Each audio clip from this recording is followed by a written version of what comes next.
Hello friends, तो कैसे हैं आप लोग। आज हम लोग सीटेट के पेपर 2 कक्षा 6 से 8 के टॉप 30 क्वेश्चन सॉल्व करेंगे विथ एक्सप्लेनेशन। ये क्वेश्चन 20 सितंबर 2015 का है। इस सेट में सीडीपी के हर तरह के क्वेश्चन होंगे, इजी, मॉडरेट और हार्ड। तो चलिए बिना किसी देरी के वीडियो को शुरुआत करते हैं। फर्स्ट क्वेश्चन है, एक समावेशी कक्षा में किसी शिक्षिका की सबसे महत्वपूर्ण भूमिका है। समावेशी कक्षा उसे बोला जाता है जिसमें हर तरह के बच्चे को एक साथ एक कक्षा में पढ़ाया जाता है।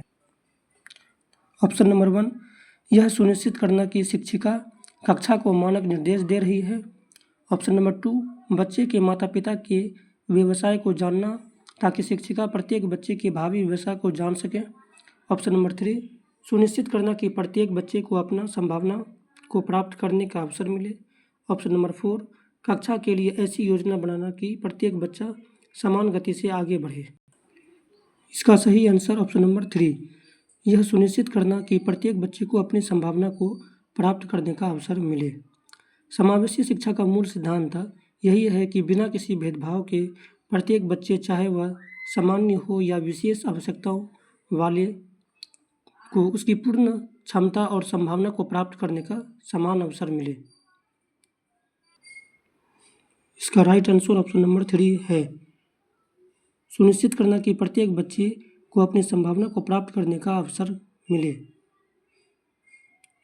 ऑप्शन नंबर 1 में मानक निर्देश सभी बच्चों पर एक समान नियम थोपता है जो व्यक्तिगत विभिन्नताओं की उपेक्षा करता है, यानी नज़रअंदाज करता है, इसलिए ऑप्शन नंबर 1 गलत है। ऑप्शन नंबर 2, माता पिता के व्यवसाय के आधार पर बच्चों का भविष्य तय करना पूर्वाग्रह से ग्रस्त होता है, जो ये जेंडर बायस को दर्शाता है। ऑप्शन नंबर 4, सभी बच्चों को सीखने की गति भिन्न होती है, इसलिए समान गति से आगे बढ़ाने का दबाव बढ़ाना व्यवहारिक और वैज्ञानिक नहीं है। इसका राइट आंसर ऑप्शन नंबर 3 है।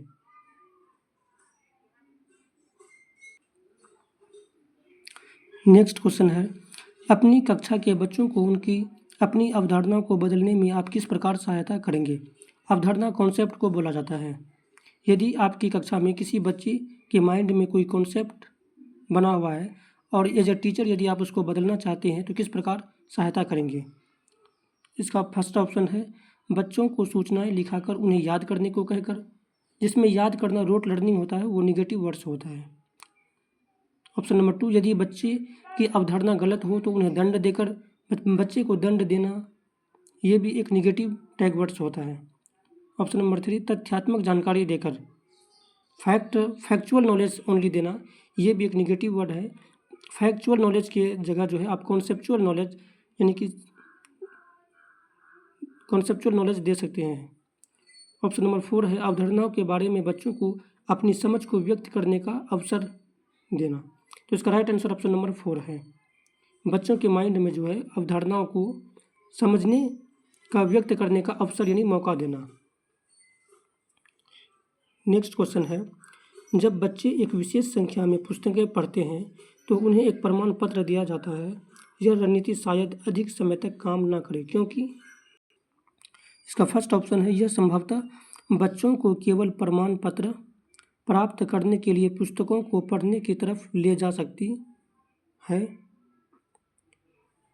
ऑप्शन नंबर 2, इसका राइट आंसर ऑप्शन नंबर 1 ही है, यह संभवतः बच्चों को केवल प्रमाण पत्र प्राप्त करने के लिए पुस्तकों को पढ़ने की तरफ ले जा सकती है।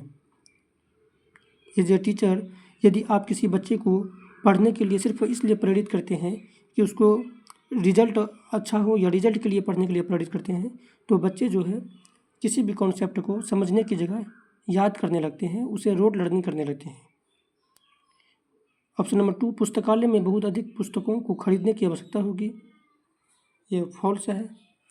ऑप्शन नंबर 3, जब अधिक संख्या में बच्चे पढ़ना शुरू कर देंगे तो बड़ी मात्रा में प्रमाण पत्र देने होंगे, ये भी गलत है। ऑप्शन नंबर 4, पुस्तकों को पढ़ना बच्चों को उनके गृह कार्य को पूरा करने में बाधा डालेगी, ये भी फॉल्स है।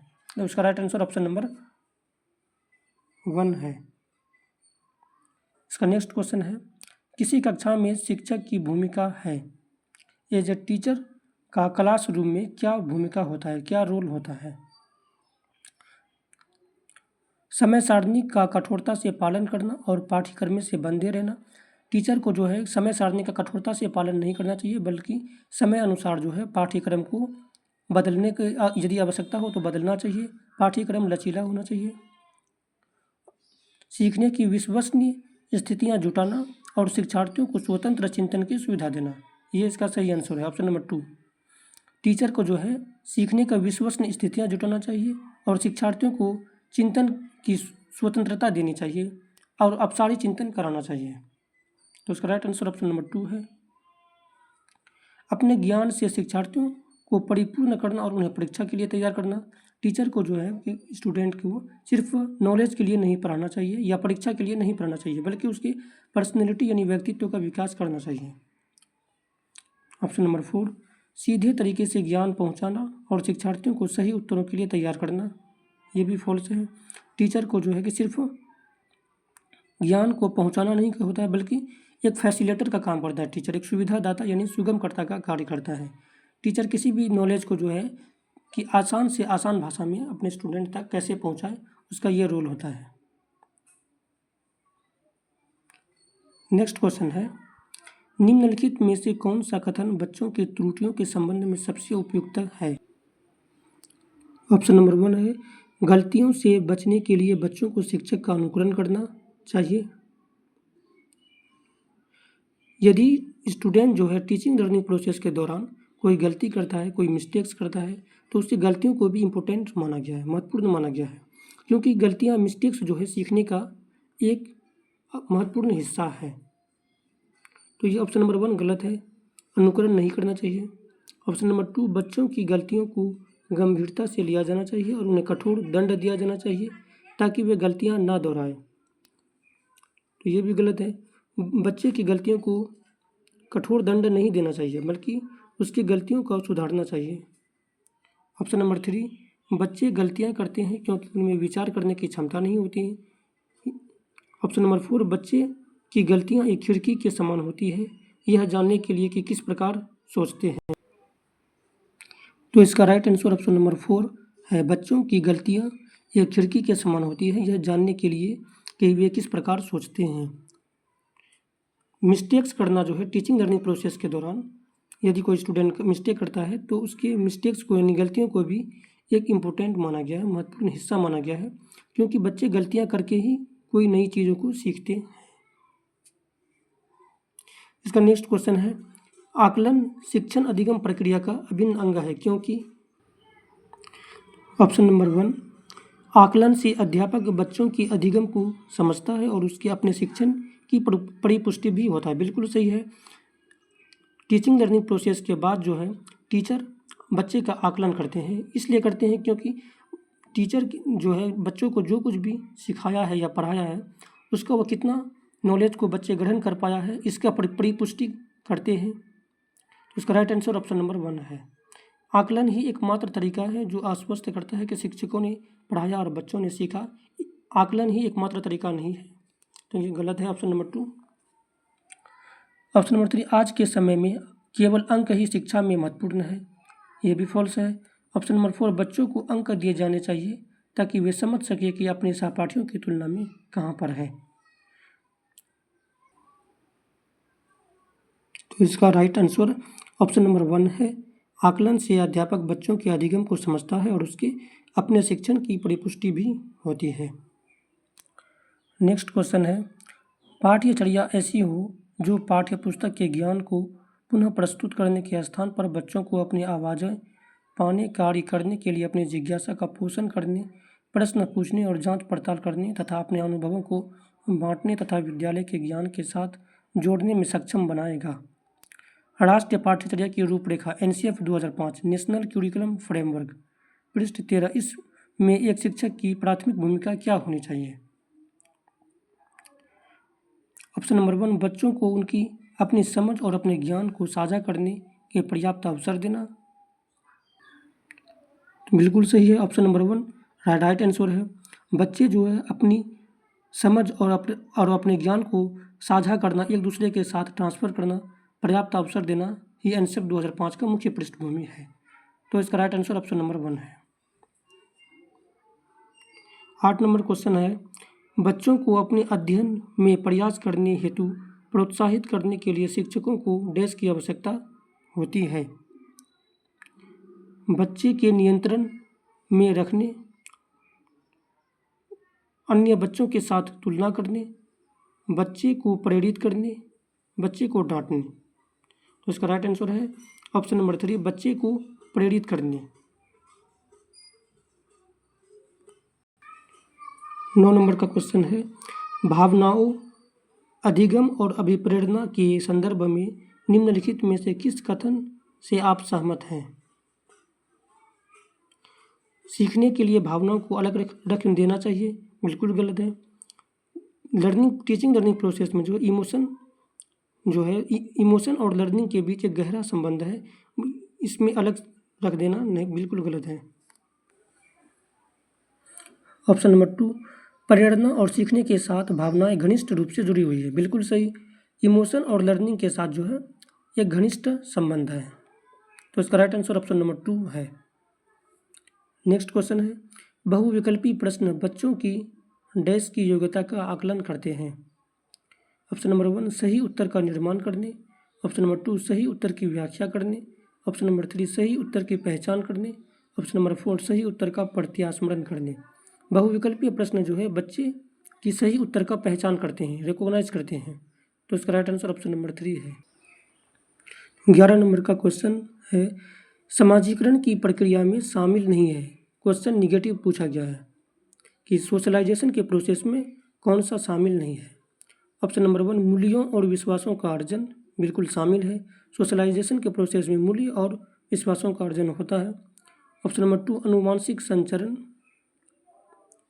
ऑप्शन नंबर 3, एक संस्कृति की रीतियों और मानदंडों को सीखना। ऑप्शन नंबर 4, कौशलों का अर्जन।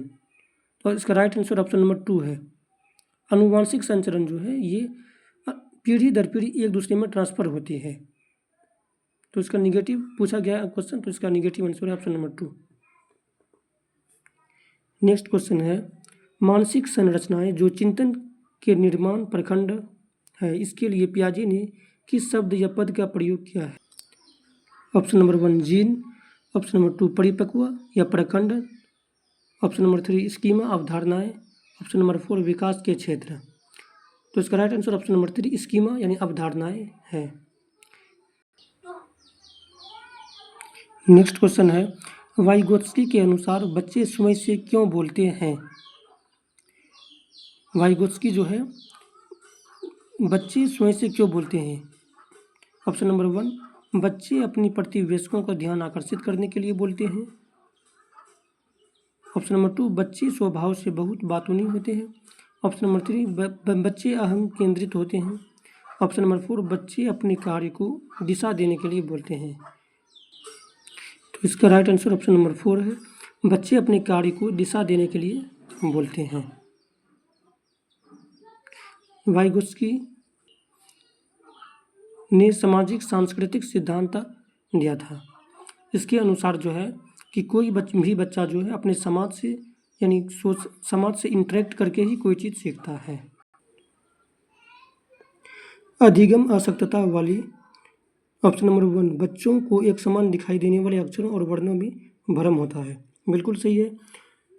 इसको डिसलेक्सिया भी बोला जाता है, जो दो समान अक्षरों को दिखने वाले या वर्णों को, जो दो समान दिखने वाले वर्णों को पहचानने में बच्चों को भ्रम होता है, कठिनाई होती है, तो इसका राइट आंसर ऑप्शन नंबर 1 है। 15 नंबर का क्वेश्चन है, सृजनात्मकता क्या है, what is creativity. Option number 1, बुद्धि का एक प्रकार जो उन कौशलों से संबंधित है जो संचित किए गए ज्ञान और अनुभव पर निर्भर होते हैं। ऑप्शन नंबर 2, बुद्धि का एक प्रकार जो संसाधन की गति को शामिल करते हुए सूचना प्रक्रमण कौशलों पर अत्यधिक निर्भर होता है। ऑप्शन नंबर 3, समस्याओं के मौलिक और अपसारी समाधानों को पहचानने अथवा तैयार करने की योग्यता। क्रिएटिविटी यानी सृजनात्मकता जो है बच्चों में अपसारी चिंतन यानी एक समस्याओं को कई तरीके से वो सॉल्व करते हैं, उसे ही क्रिएटिविटी बोला जाता है, तो इसका राइट आंसर ऑप्शन नंबर 3 है। नेक्स्ट क्वेश्चन है, भारत में बहुत से बच्चे, विशेषकर लड़कियां, विद्यालय में आने से पहले और विद्यालय से वापस जाने के बाद घर का काम करती है। आपके विचार से इस संदर्भ में एक शिक्षिका को गृह कार्य के बारे में क्या करना चाहिए? ऑप्शन नंबर 1, शिक्षिका को ऐसा गृह कार्य देना चाहिए जो विद्यालय में कराया गया अधिगम को बच्चों के घरेलू जीवन से जोड़ता है। बिल्कुल सही है। तो इसका राइट आंसर ऑप्शन नंबर 1 है। इस तरह से गृह कार्य देने से बच्चों के अधिगम को घरेलू जीवन से जोड़ने से उसका कंसेप्चुअल अंडरस्टैंडिंग होगा। तो इसका राइट आंसर ऑप्शन नंबर 1 है। नेक्स्ट क्वेश्चन है, एक प्रभावी कक्षा में बच्चे अपने अधिगम को सुगम बनाने के लिए मार्गदर्शन एवं सहयोग हेतु शिक्षक से सहायता लेते हैं। बच्चे अपने अधिगम को सुगम बनाने के लिए मार्गदर्शन एवं सहयोग हेतु शिक्षक से सहायता लेते हैं। बिल्कुल सही है। इसका राइट आंसर ऑप्शन नंबर 1। बच्चे जो है टीचर से सहयोग लेते हैं यदि उसको किसी कंसेप्ट को समझने में कठिनाई आती है और टीचर जो है एक मार्गदर्शक का कार्य करता है। तो उसका राइट आंसर ऑप्शन नंबर 1 है। नेक्स्ट क्वेश्चन है, ज्ञान के एक बड़ी असंबद्ध भाग को प्रस्तुत करना। ऑप्शन नंबर 1, अपने तरीके की जानकारी को व्यवस्थित करने में शिक्षार्थियों की सहायता करेगा। ऑप्शन नंबर 2, शिक्षिका के कार्य को कठिन और शिक्षार्थियों के कार्य को आसान बनाएगा। ये पॉजिटिव है। ये ज्ञान के बड़े भाग के संबंध भाग है। ऑप्शन नंबर 3, शिक्षार्थियों के लिए अवधारणात्मक समझ को प्राप्त करने को कठिन बनाएगा। ये निगेटिव वर्ड है। तो उसका राइट आंसर ऑप्शन नंबर 3 है। कंसेप्चुअल अंडरस्टैंडिंग को बनाने में शिक्षक को आसान बनाना चाहिए, न कि कठिन। तो इसका राइट आंसर ऑप्शन नंबर 3 है। नेक्स्ट क्वेश्चन है, क्या बच्चे इसलिए भाषा अर्जित करते हैं क्योंकि उनमें आनुवंशिक रूप से ऐसा करने की प्रवृत्ति होती है या उसके माता पिता प्रारंभिक अवस्था से ही उन्हें गहन रूप से सिखाते हैं? यह प्रश्न आवश्यक रूप से दर्शाता है। ऑप्शन नंबर 1, क्या विकास एक सतत प्रक्रिया है या एक असतत प्रक्रिया? ऑप्शन नंबर 2, भाषा के विकास पर संज्ञान का प्रभाव। ऑप्शन नंबर 3, प्रकृति और पोषण पर बहस। ऑप्शन नंबर 4, बहुकारक योग्यता के रूप में विकास पर चर्चा। इसका राइट आंसर ऑप्शन नंबर 3 है, प्रकृति और पोषण पर बहस। इसका 3 नंबर राइट आंसर इसलिए है क्योंकि बच्चे इसलिए भाषा अर्जित करते हैं क्योंकि उनमें आनुवंशिक रूप से ऐसा करने की पूर्व प्रवृत्ति होती है या उनके माता पिता प्रारंभिक अवस्था से ही उन्हें गहन रूप से सिखाते हैं। यह प्रश्न जो है आवश्यकता रूप से प्रकृति और पोषण पर बहस को दर्शाता है। यह डिबेट को दर्शाता है, प्रकृति बनाम पोषण का। इसलिए बच्चे के जन्मजात सहज गुणों व पोषण में मिले पर्यावरण के द्वारा विकसित व्यवहार के लक्षणों की संपूरकता व विरोधाभास का विवेचन किया जाता है।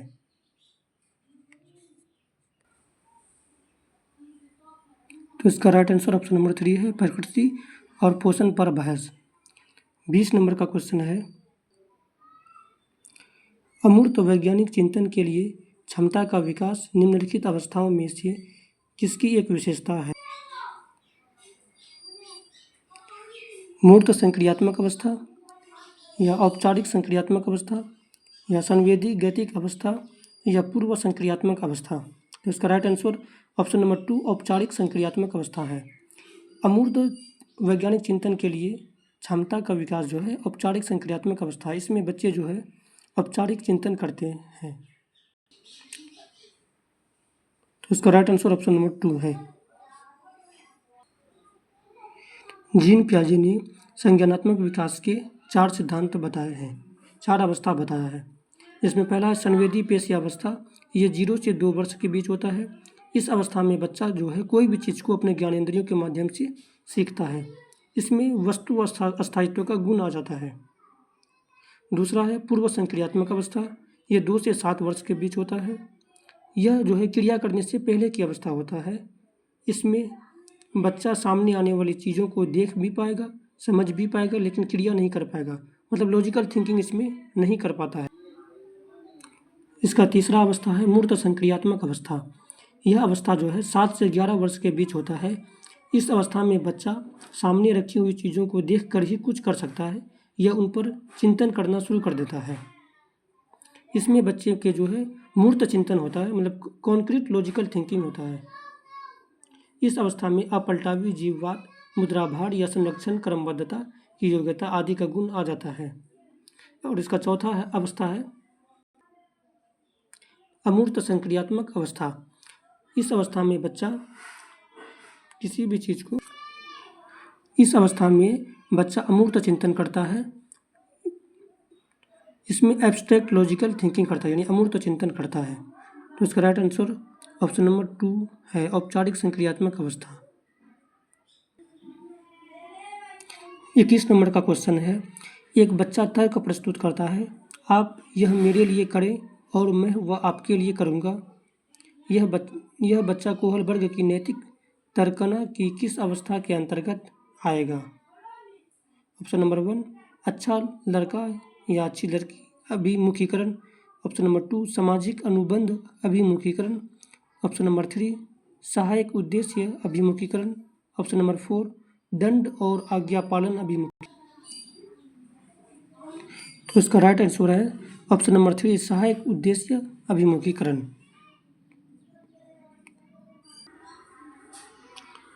कोहलबर्ग एक अमेरिका के मनोवैज्ञानिक थे जिन्होंने नैतिकता का सिद्धांत या नैतिक विकास का सिद्धांत दिया था।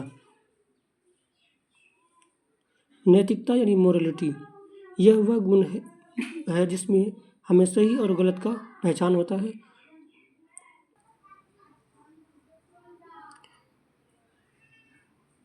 बाईस नंबर का क्वेश्चन है, प्रगतिवादी शिक्षा अनुबंधन और पुनर्बलन के सिद्धांतों पर आधारित है या पाठ्य पुस्तकों पर आधारित है, क्योंकि विज्ञान की एकमात्र वैध स्रोत है।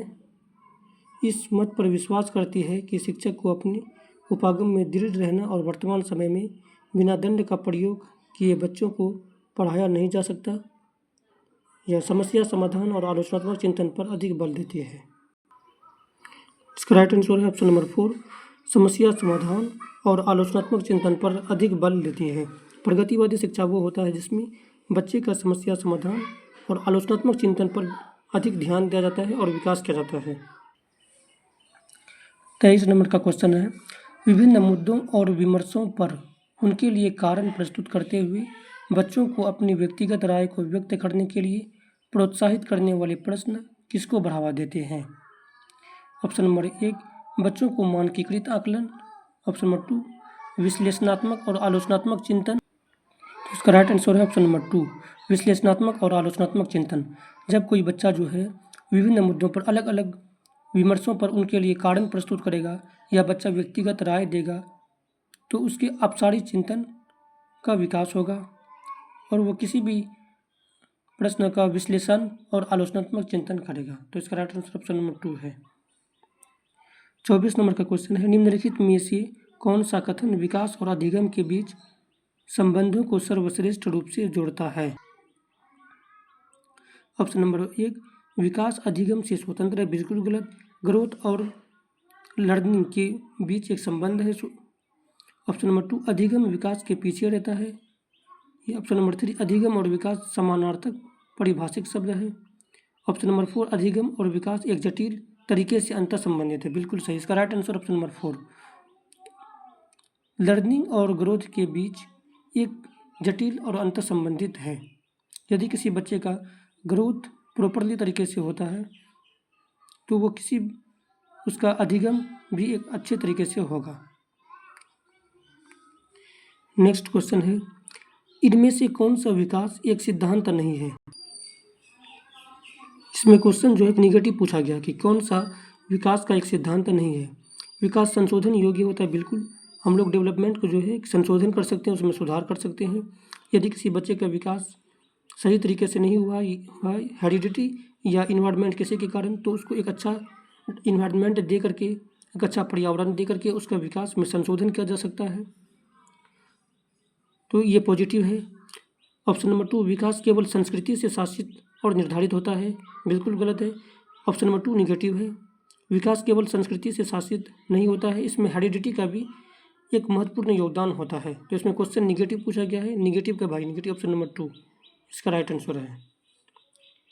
26 नंबर क्वेश्चन है, बाल केंद्रित कक्षा की एक प्रमुख विशेषता है, उसमें शिक्षक की भूमिका ज्ञान को सीखने के लिए उसे प्रस्तुत करना और शिक्षार्थियों का मानक मापदंडों पर आकलन करना।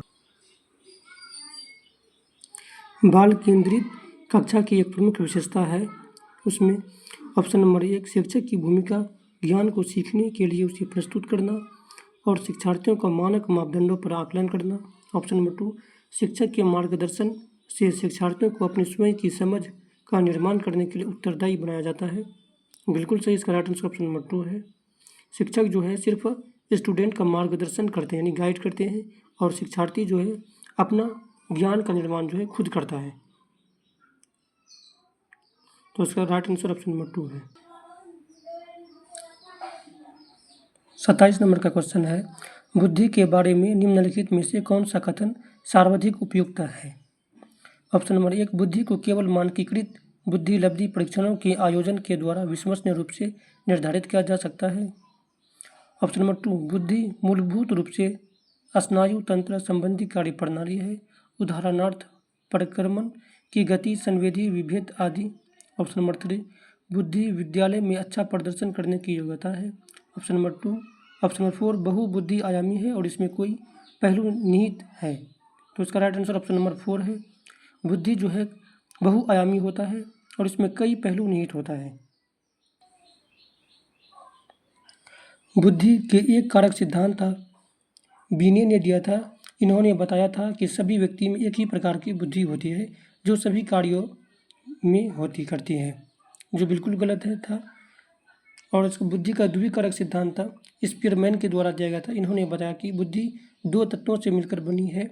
यह 2 तत्व है सामान्य तत्व जी फैक्टर और विशिष्ट तत्व एस फैक्टर।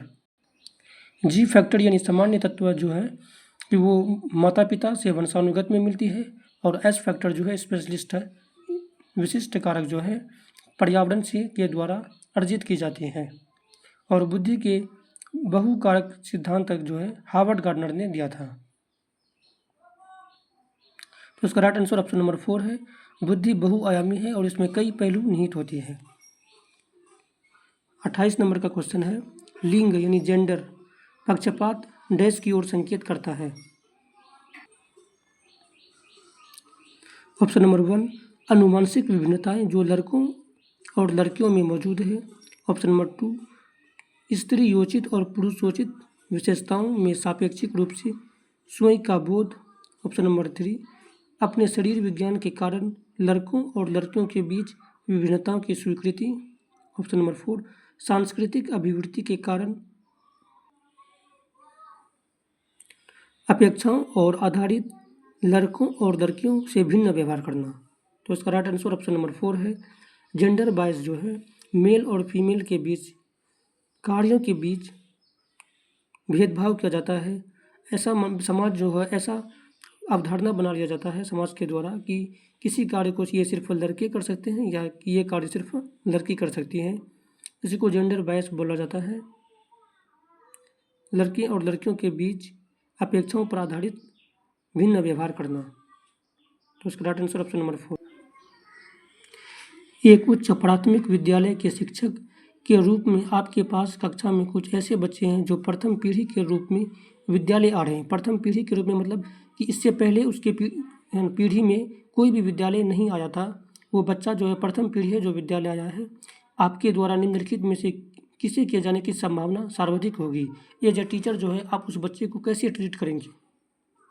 तो ऑप्शन नंबर 1 है कक्षा गतिविधि के समय और गृह कार्य के लिए उन्हें बुनियादी सहयोग और अन्य सहायता उपलब्ध कराएंगे। सही बात है। एज ए टीचर जो है कि आप यदि कोई पहली पीढ़ी का बच्चा विद्यालय आ रहा है तो उसको आप सहयोग करेंगे उसकी बुनियादी कक्षा में। तो उसका राइट आंसर ऑप्शन नंबर 1 है। ऑप्शन नंबर 2 उन्हें याद करने के लिए और उत्तर को 5 बार अपनी उत्तर पुस्तिका में लिखने के लिए गृह कार्य देंगे। बिल्कुल नहीं। ऑप्शन नंबर 3 बच्चे से कहेंगे कि उनमें आगे बढ़ने की क्षमता नहीं है, इससे बच्चे में हीन भावना का विकास हो जाएगा। यह भी निगेटिव है। ऑप्शन नंबर 4, माता पिता को बुलाएंगे और उनसे अपने बच्चे का ट्यूशन लगाने को नम्रतापूर्वक कहेंगे। ये भी फॉल्स है, तो इसका राइट आंसर ऑप्शन नंबर 1 है। आज का लास्ट क्वेश्चन है 30 नंबर। समान आयु के बच्चों में भी आकृति, योग्यता, स्वभाव, रुचि, प्रवृत्ति और अन्य बातों में बहुत अंतर होता है। इस संदर्भ में विद्यालय की क्या भूमिका है? ये क्वेश्चन जो है व्यक्तिगत विभिन्नता का विकास का सिद्धांत से लिया गया है। यदि समान आयु के बच्चे हैं जिसमें उस अलग सभी बच्चे में अलग अलग प्रकार की योग्यता, स्वभाव, रुचि या प्रवृत्ति होती है, तो एज ए टीचर आप उसको विद्यालय में क्या भूमिका है टीचर का? ऑप्शन नंबर 1, बच्चे के आकलन के लिए नियामक मानक स्थापित करेंगे। बिल्कुल गलत। ऑप्शन नंबर 2, सुनिश्चित करना कि शिक्षक मानकीकृत निर्देश और पाठ्य पुस्तकों का ऑप्शन नंबर 2, सुनिश्चित करना कि शिक्षक मानकीकृत निर्देश और पाठ्य पुस्तकों का उपयोग करे। ये भी बिल्कुल फॉल्स है, गलत है। टीचर को जो है मानकीकृत पाठ्य पुस्तक का उपयोग नहीं करना चाहिए। मानकीकृत पाठ्य पुस्तक ऐसा होता है जिसमें कोई बदलाव नहीं किया जाता है, बल्कि टीचर को एक लचीलापन, फ्लेक्सिबल पाठ्य पुस्तक का उपयोग करना चाहिए। ऑप्शन नंबर 3, सुनिश्चित करना कि सभी बच्चों का विकास एक ही प्रकार से हो। ये भी गलत है। सभी बच्चे जो है अपने अपने दर से अपने अपने तरीके से विकास करते हैं, इसे ही व्यक्तिगत विभिन्नता का सिद्धांत कहा जाता है। ऑप्शन नंबर 4, सुनिश्चित करना कि प्रत्येक बच्चे को अपनी क्षमताओं के अनुसार विकास के अवसर मिले। बिल्कुल सही, इसका राइट आंसर ऑप्शन नंबर 4 है। व्यक्तिगत विभिन्नता का सिद्धांत के अनुसार जो है प्रत्येक बच्चे को अपनी क्षमताओं के अनुसार विकास के अवसर मिले। तो आज का वीडियो यहीं पर समाप्त होता है। वीडियो को लास्ट तक देखने के लिए थैंक यू। नेक्स्ट वीडियो में सेट 9 को सॉल्व करेंगे। इस वीडियो को अपने दोस्तों के बीच शेयर करें। अगर नए हैं तो इस चैनल को सब्सक्राइब करें। Thank you.